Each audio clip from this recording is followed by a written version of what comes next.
Welcome to ಕನಸು Shetty YouTube channel. ಇದು ನನ್ನ ಫಸ್ಟ್ ವರಮಹಾಲಕ್ಷ್ಮಿ ಹಬ್ಬದ ವ್ಲಾಗ್. ಎಲ್ಲರಿಗೂ ವರಮಹಾಲಕ್ಷ್ಮಿ ಹಬ್ಬದ ಶುಭಾಶಯಗಳು.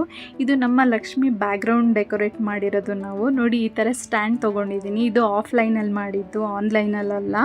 ಇಲ್ಲಿ 5 ಪೀಸಸ್ ಬರುತ್ತೆ. ಕೆಳಗಡೆಗೆ 2 ಸ್ಟ್ಯಾಂಡು ಮತ್ತು 3 stand, 2 length stand, 1 width stand ಬರುತ್ತೆ. ತುಂಬಾ ಈಸಿಯಾಗಿ ಯೂಸ್ ಮಾಡ್ಬೋದು. ಸ್ಕ್ರೂ ಬರುತ್ತೆ, ಅದ್ರ ಪ್ರಕಾರ ನಾವು ಹೈಟ್ ಸೆಟಪ್ ಮಾಡ್ಬೋದು.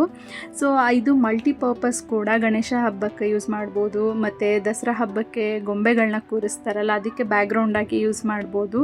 ತುಂಬಾ ಯೂಸ್ಫುಲ್ ಆಗಿದೆ ಮಲ್ಟಿಪರ್ಪಸ್ ಆಗಿ. ನೋಡಿ, ನಾನು ಸ್ಕ್ರೂನ ಫಿಟ್ ಮಾಡ್ತಾಯಿದ್ದೀನಿ ಹೈಟ್ ಯೂಸ್ ಮಾಡಲಿಕ್ಕೆ. ಸೊ ಈ ಥರ ನಾವು ಯೂಸ್ ಮಾಡ್ತಾಯಿದ್ದೀವಿ. ಇದು ನಾವು ಹೊರಗಡೆ ಎಲ್ಲೂ ನಾವು ಡೆಕೋರೇಟ್ ಮಾಡಿಸಿದ್ದಲ್ಲ, ನಾವೇ ಖುದ್ದಾಗಿ ಮಾಡ್ತಾಯಿದ್ದೀವಿ. ತುಂಬಾ ಚೆನ್ನಾಗಿ ಬಂದಿದೆ ಈ ಸಲ ನಮ್ಮದು ವರಮಹಾಲಕ್ಷ್ಮಿ ಹಬ್ಬದ ಬ್ಯಾಕ್ಗ್ರೌಂಡಲ್ಲಿ. ನೋಡಿ, ನಾನು ಹೈಟ್ ಸೆಟಪ್ ಮಾಡ್ತಾಯಿದ್ದೀನಿ. ಆ್ಯಕ್ಚುಲಿ ಮೆಷರ್ಮೆಂಟ್ ಮಾಡಿಕೊಂಡು ನೀವು ಹೈಟ್ ಸೆಟಪ್ ಮಾಡಬೇಕು. ಯಾಕೆ ಅಂದರೆ ಆ ಲಕ್ಷ್ಮಿನೇ ಒಂದು ಕಡೆ ಇಟ್ಟಾಗ ಅದೇ ಬೇರೆ ಹೈಟ್ ಆದರೆ ಕಷ್ಟ ಆಗುತ್ತೆ. ಸೊ ಮೆಷರ್ ಮಾಡಿಕೊಂಡು ನೀವು ಮಾಡಿ. ನೋಡಿ, ಈ ಥರ ಬಂದಿದೆ ನಮ್ಮದು ಡೆಕೋರೇಷನ್ನು. ನಾವೆಲ್ಲ ಹೊರಗಡೆನೇ ತಂದಿದ್ದು, ಒಂದು ವ್ಯೂ ಇಟ್ಕೊಂಡಿದ್ವಿ, ವಿಷನ್ ಈ ಥರ ಬರಬೇಕು ಅಂತ. ಸೊ ಅದೇ ಥರ ಬಂದಿದೆ. ಈ ಪ್ಯಾರೆಟ್ ಕೂಡ ತುಂಬಾ ಕ್ಯೂಟಾಗಿ ಕಾಣಿಸ್ತಿದೆ. ಈ ಸಲ ನಮ್ಮ ವರಮಹಾಲಕ್ಷ್ಮೀಲಿ ಇದೇ ಹೈಲೈಟ್ ಆಗಿದ್ದು. ಹಬ್ಬ ಅಂತ ಹೇಳಿದ್ರೇ ಯಾವ ಸ್ವೀಟ್ ಮಾಡೋಣ ಅಂತ ಯೋಚನೆ ಬರುತ್ತೆ. ಇವಾಗ ನಾನು ಮಾಡ್ತಾ ಇರೋದು 7 ಕಪ್ ಸ್ವೀಟ್. ಇದ್ರ ಜೊತೆಗೆ ತುಂಬಾ ಮಾಡಿದ್ದೀವಿ. ಈಗ ನಾನು 7 ಕಪ್ ಸ್ವೀಟ್ಗೆ 1 ಕಪ್ ಕೊಬ್ಬರಿ, 2 ಕಪ್ ಆಫ್ ಬೇಸನ್ ಮತ್ತು 2 ಕಪ್ ಆಫ್ ಶುಗರ್, ಮಿಲ್ಕ್ ಮತ್ತು ಕ್ರೀಮ್ ಮತ್ತು ತುಪ್ಪ ಅಷ್ಟನ್ನು ತೊಗೋತಾ ಇದ್ದೀನಿ. ನಾನು ಜಾಸ್ತಿ ಜನನ ಕರೆದಿರೋದ್ರಿಂದ ತುಂಬ ದೊಡ್ಡ ಗ್ಲಾಸಲ್ಲಿ ಮಾಡ್ತಾಯಿದ್ದೀನಿ. ಸ್ವಲ್ಪ ಜನಕ್ಕಾದರೆ ನೀವು ಸಣ್ಣ ಕಟೋರಿಲಿ ಮಾಡಿದ್ರೂ ನಡೆಯುತ್ತೆ. ತುಂಬಾ ಬರುತ್ತೆ ಅದನ್ನು ಕೂಡ. ಇದು ಮೈಸೂರು ಪಾಕ್ ಅದಕ್ಕೆ ಬರುತ್ತೆ. ಸೊ ಈ ಥರ ನಾನು ಎಲ್ಲ ಒಂದೇ ಪ್ರಮಾಣದಲ್ಲಿ ತೊಗೋತಾ ಇದ್ದೀನಿ. ನೋಡಿ, 7 ಕಪ್. ಇದನ್ನೆಲ್ಲ ಮಾಡಿಬಿಟ್ಟು ಒಂದು ಸಿಮ್ಮಲ್ಲಿ ಇಟ್ಟು ನಿಧಾನಕ್ಕೆ ಅದನ್ನು ಕೈ ಆಡಿಸ್ತಾನೇ ಇರಬೇಕು. ಅದು ಬೇಸನ್ ಗಂಟಾಗಿರುತ್ತಲ್ಲ, ಅದೆಲ್ಲ ರಿಮೂವ್ ಮಾಡ್ತಾನೆ ಇರಬೇಕು ಕೈ ಆಡಿಸ್ತಾನೆ. ನಾವು ಜಾಸ್ತಿ ಮಾಡ್ತಾ ಇರೋದ್ರಿಂದ 1.5 hours ಆಯಿತು ಇದನ್ನು ಮಾಡಲಿಕ್ಕೆ. ಸೊ ಕಡಿಮೆ ತೊಗೊಂಡು ಮಾಡಿ, ಫಸ್ಟು ಟ್ರೈ ಮಾಡಿ. ಇದು ತುಂಬ ಸಲ ಮಾಡಿದ ಮೇಲೇ ಅದು ಹದ ಕೂತ್ಕೊಳ್ಳೋದು. ಫಸ್ಟ್ ಟೈಮ್ ಮಾಡೋರಂತೂ ತುಂಬ ಚಿಕ್ಕ ಗ್ಲಾಸಲ್ಲಿ ಯೂಸ್ ಮಾಡಿ ಟ್ರೈ ಮಾಡಿ. ಸೊ ಬಂದೇ ಬರುತ್ತೆ ನೀಟಾಗಿ. ನೋಡಿ, ನಾವು ಈ ಥರ 1.5 ಆಯಿತು ಆಲ್ಮೋಸ್ಟ್ ಮಾಡ್ತಾನೇ ಇದ್ದೀವಿ. ಇನ್ನೂ ಹದ ಬಂದಿಲ್ಲ. ತುಂಬಾ ಕೈ ಕೂಡ ನೋವು ಬಂತು. ಬಟ್ ಸ್ಟಿಲ್ ಅದ್ರದ್ದು ಹದ ಬರಬೇಕು, ಆ ಸ್ವೀಟ್ ಎನ್ಹಾನ್ಸ್ ಆಗಬೇಕಂತ ಹೇಳಿದ್ರೆ ಇದೇ ಮೇನ್ ಪ್ರೊಸೀಜರ್ 7 ಕಪ್ಗೆ. ಸೊ ನೋಡಿ, ನಾವು ಈ ಥರ ಮಾಡ್ತಾನೇ ಇದ್ದೀವಿ, ಕೈ ಆಡಿಸ್ತಾನೇ ಇದ್ದೀವಿ. ಅದೊಂದು ಪ್ರಮಾಣ ಬರುತ್ತೆ, ನಮಗೆ ಗೊತ್ತಾಗುತ್ತೆ ಅದು ಇದು ಪರ್ಫೆಕ್ಟಾಗಿ ಆಗಿದೆ ಅಂತ ಹೇಳಿ. ಸೊ ಆಮೇಲೆ ನಾವು ಅದನ್ನು ಸರ್ವ್ ಮಾಡ್ಕೋಬೇಕು. ನೋಡಿ, ನಾನು 2 ಪ್ಲೇಟ್ ತೊಗೊಂಡಿದ್ದೀನಿ. ಒಂದೇ ಪ್ಲೇಟಲ್ಲಿ ಯೂಶ್ವಲಿ ಮಾಡ್ಬೋದು. ಇದು ಜಾಸ್ತಿ ಇರೋದ್ರಿಂದ ನಾನು 2 ಪ್ಲೇಟ್ಸ್ ತೊಗೊಂಡು ಸ್ವಲ್ಪ ಗೀ ಹಾಕಿ ಎಲ್ಲ ಕಡೆನೂ ಸ್ಪ್ರೆಡ್ ಮಾಡ್ಕೋತಾ ಇದ್ದೀನಿ. ಸ್ಪ್ರೆಡ್ ಮಾಡ್ಕೊಂಡ್ಮೇಲೆ ಈಗ ನಾನು ಆ ಪ್ಲೇಟ್ಗೆ ಸರ್ವ್ ಮಾಡ್ಕೋತಾ ಇದ್ದೀನಿ. ನೋಡಿ, ಈ ಥರ ಅದು ಆ ಟೆಕ್ಸ್ಚರ್ ಬಂದಿದೆ. ಸೊ ಅದಕ್ಕೆ ನಾನು ಆ ಪ್ಲೇಟ್ಗೆ ಸರ್ವ್ ಮಾಡ್ಕೋತಾ ಇದ್ದೀನಿ. ಅದು ಗೊತ್ತಾಗುತ್ತೆ, ಎಲ್ಲನೂ ಒಂದೇ ಕಡೆ ಬರುತ್ತೆ. ಸೊ ಹಾಗಾಗಿ ನಾವು ಅದನ್ನು ಇವಾಗ ಬಂದಿದೆ ಅಂಥೇಳಿ ಸರ್ವ್ ಮಾಡ್ಕೋತಾ ಇದ್ದೀವಿ. ಇದನ್ನು 1 to 2 hours ಹಾಗೆ ಡ್ರೈ ಆಗೇ ಬಿಟ್ಬಿಡಬೇಕು. ಆಮೇಲೆ ನಮ್ಗೆ ಯಾವ ಶೇಪಿಗೆ ಬೇಕೋ ಹಾಗೆ ನಾವು ಕಟ್ ಮಾಡ್ಕೋಬೋದು. ಇಲ್ಲಿ ನೋಡಿ, ನಾವು ಅದಕ್ಕೆ ತಂದು ಪ್ಲೇಟಲ್ಲಿ ಇಟ್ಟಿದ್ದೀವಿ.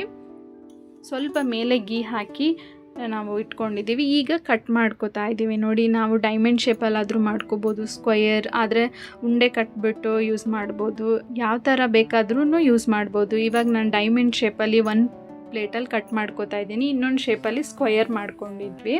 ಸೊ ಇಲ್ಲಿ ನಾನು ಡೈಮಂಡ್ ಶೇಪಲ್ಲಿ ಕಟ್ ಮಾಡ್ಕೋತಾ ಇದ್ದೀವಿ. ನೋಡಿ, ಈ ಥರ ನೋಡಿ ಎಷ್ಟು ಚೆನ್ನಾಗಿ ಬಂದಿದೆ.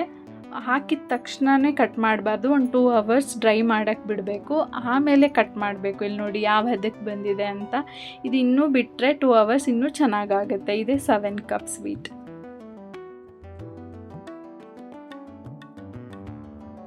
ನೆಕ್ಸ್ಟ್ ಸಜ್ಜಪ್ಪ ಸ್ವೀಟ್ ಮಾಡ್ತಾಯಿದ್ದೀವಿ. ಇದು ನಮ್ಮ ಮನೇಲಿ ಎಲ್ಲರಿಗೂ ಇಷ್ಟ, ಅದಕ್ಕೆ ಇದನ್ನು ಟ್ರೈ ಮಾಡೋಣ ಅಂತ ಹೇಳಿ ಮಾಡ್ತಾಯಿದ್ದೀವಿ. ಇದು ನಾವು ಫಸ್ಟು ಮೈದಾ ಮತ್ತು ಸ್ವಲ್ಪ ಚಿರೋಟಿ ರವೆ ಹಾಕಿ ತುಪ್ಪದಲ್ಲಿ ಫಸ್ಟ್ ಎಲ್ಲ ಕಡೆ ಮಿಕ್ಸರ್ ಮಾಡಿ ಕಲಸಿ ಇಟ್ಕೊಂಡಿದ್ದೀವಿ. ಆಮೇಲೆ ಚಪಾತಿ ಅದಕ್ಕೆ ಮಾಡಿ ಒತ್ತಿ ಇಟ್ಕೊಂಡು ಇದು ಸ್ವಲ್ಪ ಅಕ್ಕಿ ಇಟ್ಟು ತುಪ್ಪ ಮಿಕ್ಸ್ ಮಾಡಿಬಿಟ್ಟು ಅದು ಲೇಯರ್ ಆಗಿ ಪರೋಟ ಬರುತ್ತಲ್ಲ, ಆ ಲೆವೆಲಲ್ಲಿ ಬರಬೇಕು ಸಜ್ಜಪ್ಪ. ಅದಕ್ಕೆ ನಾವು ಫಸ್ಟು ಈ ಥರ ಪ್ರೆಸ್ ಮಾಡಿಟ್ಕೊಂಡು ಇಟ್ಕೊಂಡು ಅದಕ್ಕೆ ಅಕ್ಕಿ ಹಿಟ್ಟು ತುಪ್ಪ ಹಾಕಿ ನೀಟಾಗಿ ಅದಕ್ಕೆ ಸ್ಪ್ರೆಡ್ ಮಾಡಿ ಮಾಡಿ ಈ ಥರ ಪ್ಲೇಟಲ್ಲಿ ಇಡ್ತಾಯಿದ್ದೀವಿ. ಇದೇ ಥರ 5 ಮಾಡಬೇಕು. ನೀಟಾಗಿ ಚಪಾತಿ ಅದಕ್ಕೆ ಒತ್ತಿಟ್ಬಿಟ್ಟು ಅದಕ್ಕೆ ಅಕ್ಕಿ ಹಿಟ್ಟು ತುಪ್ಪನ ಮಿಕ್ಸ್ ಮಾಡ್ಕೊಂಡಿದ್ವಲ್ಲ ಅದನ್ನು ಎಲ್ಲ ಕಡೆ ನೀಟಾಗಿ ಸ್ಪ್ರೆಡ್ ಮಾಡಿ ಆ ಥರ 5 ಮಾಡಿ ಇಟ್ಕೋಬೇಕು. ನೋಡಿ ಈ ಥರ ನೀಟಾಗಿ ಎಲ್ಲ ಕಡೆಯೂ ಸುತ್ತಲೂ ಔಟರ್ ಹೇಗೆ ಬರುತ್ತೆ ಆ ಥರ ಅಕ್ಕಿ ಹಿಟ್ಟು ತುಪ್ಪದನ್ನು ಹಾಕ್ಕೋಬೇಕು. ಏನಕ್ಕೆ ಅಂದರೆ ಕ್ರಿಸ್ಪಿ ಬರಲಿ ಅಂತ ಹೇಳಿ ಇದು ಅಕ್ಕಿ ಹಿಟ್ಟು ತುಪ್ಪದು ಮಾಡ್ಕೋತಾ ಇರೋದು. ನೋಡಿ ಈ ಥರ ಮಾಡ್ಕೋಬೇಕು. ಅದು ಹೂರಣ ಕಲಸಿಟ್ಟಿರ್ತೀವಲ್ಲ ಅಂದರೆ ಇದು ಮೈದಾ ಹಿಟ್ಟು ಅದು 2 hours ಆಗಬೇಕು, ನೆನೆಸಿ ಬಿಡಬೇಕು. ಆಮೇಲೆ ನೀವು ಇದನ್ನು ಮಾಡಬೇಕು. ಅದನ್ನು ಅಷ್ಟೇ ಎಣ್ಣೆ ಹಾಕಿ ನೀಟಾಗಿ ನಾರಬೇಕು 1-2 hours. ಆಮೇಲೆ ಈ ಥರ ಫೈನು ಒತ್ತಾ ಇಟ್ಕೊಂಡ್ಮೇಲೆ ಇದನ್ನೆಲ್ಲ ಒಟ್ಟಿಗೆ ಹಾಕಿ ಈ ಥರ ರೋಲ್ ಮಾಡ್ಕೋತಾ ಇದ್ದೀವಿ ನೋಡಿ ಈ ಥರ. ಆಮೇಲೆ ಇದನ್ನು ಒಂದೇ ಲೆವೆಲಲ್ಲಿ ಚಾಕುಲಿ ಕಟ್ ಮಾಡಿ ಇಟ್ಕೋಬೇಕು. ನಾವು ಸಜ್ಜಪ್ಪ ಯಾವ ಲೆವೆಲಲ್ಲಿ ಮಾಡ್ತೀವಿ, ಒಬ್ಬೊಬ್ಬರು ತುಂಬ ಅಗಲವಾಗಿ ಮಾಡ್ತಾರೆ, ಇಲ್ಲ ಮೀಡಿಯಮ್ ಸೈಜ್ ಹೋಳಿಗೆ ಸೈಜಲ್ಲಿ ಮಾಡ್ತಾರೆ. ನಾವು ಮೀಡಿಯಮ್ ಸೈಜ್ ಅಂದರೆ ಹೋಳಿಗೆ ಸೈಜ್ ಆ ಥರ ಮಾಡ್ತಿರೋದ್ರಿಂದ ಈ ಲೆವೆಲ್ಗೆ ಸಾಕು. ಸೊ ಈ ಥರ ಕಟ್ ಮಾಡಿ ಇಟ್ಕೊಂಡು ಮತ್ತೆ ಯಾವ ಶೇಪಲ್ಲಿ ಯಾವ ಸೈಜಲ್ಲಿ ಬೇಕು ಸಜ್ಜಪ್ಪ ಆ ಸಜ್ಜಪ್ಪನ ಒತ್ತಿಟ್ಕೊಂಡು ಆಮೇಲೆ ಇದು ಒಳಗಡೆ ಹಾಕೋಕ್ಕೆ ಹೂರಣನ ಒಂದು ಸ್ವಲ್ಪ ನಮ್ಮ ಕೈ ಮುಷ್ಟಿಯಷ್ಟು ಇಟ್ಕೊಂಡು ಅದಕ್ಕೆ ಹಾಕಿ ಮಾಮೂಲಿ ಹೋಳಿಗೆ ಹೇಗೆ ಪ್ರೊಸೀಜರ್ ಇದೆ ಅದೇ ಥರ ಮಾಡಬೇಕು. ತುಂಬಾ ತೆಳ್ಳಗೆ ಮಾಡಬಾರ್ದು, ತುಂಬ ಮಂದಕ್ಕಿದ್ದಷ್ಟು ಅದು ಉಬ್ಬುಗುತ್ತೆ ಪೂರಿ ಥರ.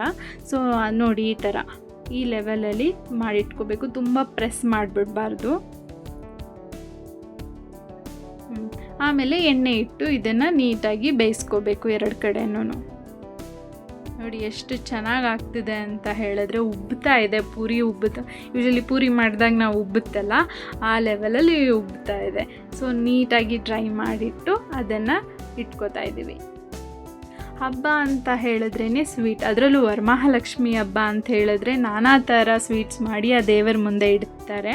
ಸೊ ಅದಕ್ಕೆ ನಾವು ಇವಾಗ ಸರ್ಜಾಪ ಮಾಡ್ತಾಯಿದ್ದೀವಿ. ಇನ್ನೂ ಸುಮಾರು ವೆರೈಟೀಸ್ ಕೂಡ ಮಾಡಿದ್ದೀವಿ, ಅದು ನೆಕ್ಸ್ಟ್ ವ್ಲಾಗಲ್ಲಿ ಬರುತ್ತೆ. ಪ್ಲೀಸ್ ಎಲ್ಲರೂ ಲೈಕ್ ಮಾಡಿ, ಸಬ್ಸ್ಕ್ರೈಬ್ ಮಾಡಿ ನಮ್ಮ ಚಾನಲ್ನ ಆ್ಯಂಡ್ ಸಪೋರ್ಟ್ ಕೂಡ ಮಾಡಿ.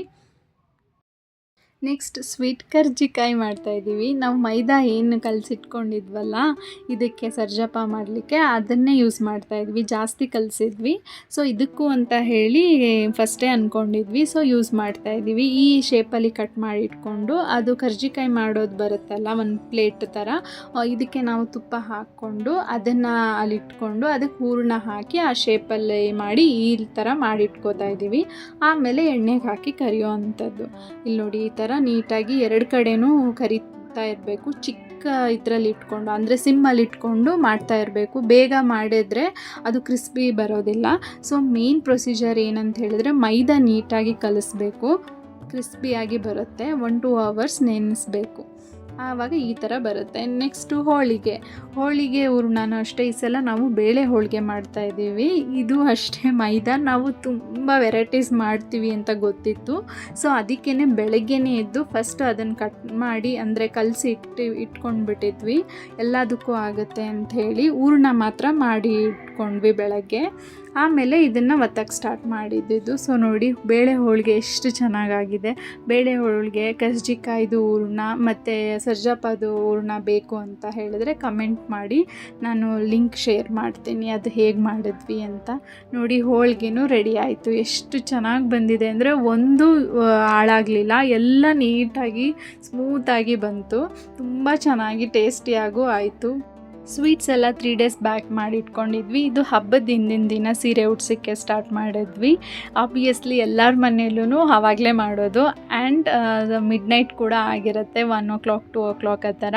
ಇದು ಈ ಸಲ ನಾವು ಸ್ಟ್ಯಾಂಡ್ ತಂದ್ವಿ ಲಕ್ಷ್ಮಿನ ಕೂರಿಸ್ಲಿಕ್ಕೆ. ಅದು 3 types ಆಫ್ ಸೈಜಸ್ ಬರುತ್ತೆ, ಸ್ಮಾಲ್, ಮೀಡಿಯಮ್ ಆ್ಯಂಡ್ ಲಾರ್ಜ್ ಅಂತ. ನಮ್ಮದು ಮುಖವಾಡ ಸೈಜ್ ಇದ್ದಿದ್ದು ಮೀಡಿಯಮ್ ಸೈಜ್. ಸೊ ಅದಕ್ಕೆ ನಾವು ಮೀಡಿಯಮ್ ಸೈಜ್ ಸ್ಟ್ಯಾಂಡ್ ತೊಗೊಂಡು ಸ್ಯಾರಿ ಉಡಿಸ್ತಾ ಇದ್ದೀವಿ ನೋಡಿ ಈ ಥರ. ಆಮೇಲೆ ನೈಟೆಲ್ಲ ಮಾಡಿ ಆ್ಯಕ್ಚುಲಿ ನಾವು 2 o'clock ಆಯಿತು ಮಲ್ಕೊಳ್ಳೋ ತನಕ.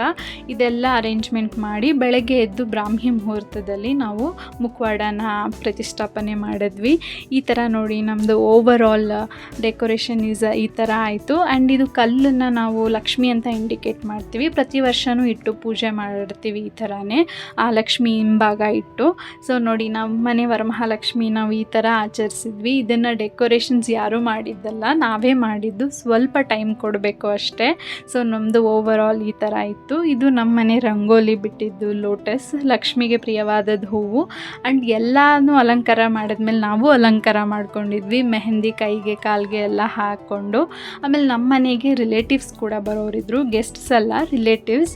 ಅವ್ರಿಗೆಲ್ಲ ಒಂದು ಸ್ಮಾಲ್ ಮೆಸೇಜ್ ಥರ ಬರೆದು ಒಂದು ಸರ್ಪ್ರೈಸ್ ಗಿಫ್ಟ್ ಆಗಿ ಕೊಟ್ವಿ. ತುಂಬಾ ಖುಷಿಪಟ್ಟರು. ನೋಡಿ ಈ ಥರ ನಾವು ಅದನ್ನೆಲ್ಲ ಪ್ಯಾಕ್ ಮಾಡಿ ಒಂದು ಮೆಸೇಜ್ ಕೂಡ, ಫನ್ನಿ ಮೆಸೇಜಸ್ ಸರ್ಪ್ರೈಸ್ ಆಗಿಟ್ಟಿದ್ವಿ. ಆಮೇಲೆ ತಾಂಬೂಲ ಬಂದವ್ರಿಗೆಲ್ಲ ತಾಂಬೂಲ ಕೊಟ್ಟು ಈ ಥರ ಅರೇಂಜ್ ಮಾಡಿದ್ವಿ. ಪ್ಲೀಸ್ ಸಬ್ಸ್ಕ್ರೈಬ್ ಮಾಡಿ, ನಮ್ಮ ಚಾನಲ್ನ ಲೈಕ್ ಮಾಡಿ. And thanks for watching.